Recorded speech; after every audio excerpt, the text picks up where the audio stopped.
ভোরের আলো ফুটতেই মিরপুর শহীদ বুদ্ধিজীবী স্মৃতিসৌধে উপস্থিত হন রাষ্ট্রপতি মোহাম্মদ শাহাবুদ্দিন। ফুলেল শ্রদ্ধা জানান মহান স্বাধীনতা যুদ্ধে শহীদ বুদ্ধিজীবীদের প্রতি।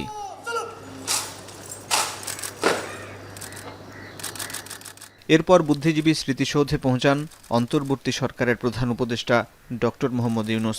জাতির শ্রেষ্ঠ সন্তানদের স্মৃতির প্রতি গভীর শ্রদ্ধায় নীরবে কিছুক্ষণ দাঁড়িয়ে থাকেন প্রধান উপদেষ্টা।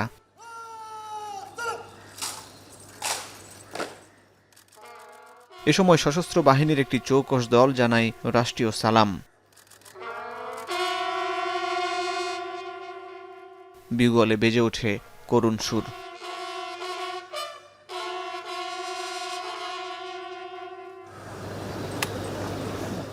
এরপর শহীদ বুদ্ধিজীবী পরিবারের সদস্য, যুদ্ধাহত ও বীর মুক্তিযোদ্ধা সহ দেশের গুরুত্বপূর্ণ অংশীজনদের সাথে কুশল বিনিময় করেন প্রধান উপদেষ্টা। পরে মুক্তিযুদ্ধ বিষয়ক উপদেষ্টার নেতৃত্বে শহীদ বুদ্ধিজীবী পরিবারের সদস্য ও বীর মুক্তিযোদ্ধারা স্মৃতিসৌধের বেদিতে ফুল দিয়ে শ্রদ্ধা জানান। এ সময় আইন উপদেষ্টা বলেন, ২৪-এর গণঅভ্যুত্থান বুদ্ধিজীবীদের আত্মত্যাগেরই ধারাবাহিকতা। আর প্রধান উপদেষ্টার প্রেস সচিব বলেন, শহীদ বুদ্ধিজীবীদের দেশ গড়ার স্বপ্ন ধারণ করে অন্তর্বর্তী সরকার। শহীদ বুদ্ধিজীবীদের যে আইডিয়ালস, তাদের যে লড়াই, সেটাকে আমরা ধারণ করি।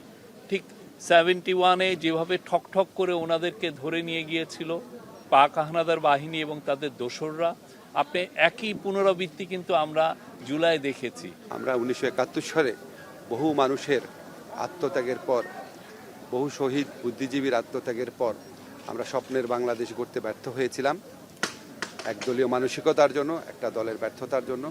আজকে কোনোভাবেই যেন সেই ব্যর্থতার পুনরাবৃত্তি না হয়।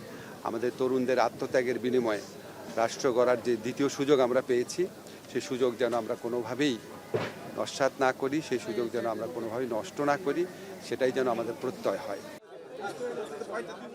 পরে সর্বসাধারণের জন্য উন্মুক্ত করে দেয়া হয় বুদ্ধিজীবী স্মৃতিসৌধের গেট। ঢল নামে বিভিন্ন সংগঠন ও নানা শ্রেণী-পেশার মানুষের।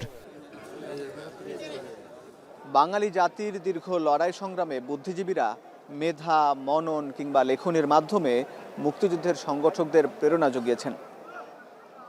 গোটা জাতিকে উদ্বুদ্ধ করেছেন অধিকার আদায়ের সংগ্রামে। তবে দীর্ঘ ৫৩ বছরে বুদ্ধিজীবীদের যে স্বপ্ন ছিল একটি গণতান্ত্রিক, মানবিক এবং বৈষম্যহীন বাংলাদেশ গড়ার, সেই স্বপ্ন আজও অধরা রয়ে গেছে। তবে ২৪-এর এই গণ অভ্যুত্থান, ৭১-এর সেই শহীদদের স্বপ্ন পূরণের পথ তৈরি হয়েছে বলে মত বিশেষজ্ঞদের। মিরপুর শহীদ বুদ্ধিজীবী কবরস্থান থেকে হাসিব বিল্লাহ, এখন ঢাকা।